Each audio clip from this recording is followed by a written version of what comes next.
আসসালামু আলাইকুম গাইস, আশা করি তোমরা সবাই ভালো আছো। আমিও অনেক ভালো আছি। আজকে আমার মা বাবা চলে আসে আমাদের বাড়ি।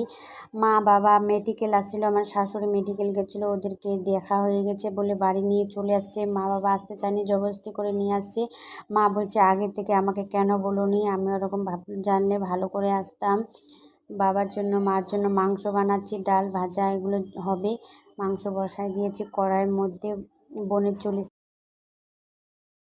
এখন ওকে রেডি করাবো, আমি ভালো করে মেকআপ করাই দিব। বাড়ি যাবে বলে ও তো নিজে মেকআপ করতে পারে না, ওই জন্য আমি ওকে মেকআপ করাই দিয়েছি ভালো করে।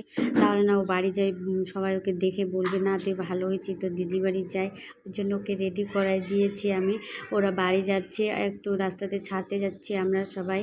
আমি দিদি বর যাচ্ছে, বর তো ক্যামেরার সামনে আসে না, তার জন্য আমরা চলে আসি। এই যে ওরা আসতেছে। আমার বাবার অনেক শরীর খারাপ, ওই জন্য ডাক্তার দেখায়। বাই গাইস, ভালো লাগে।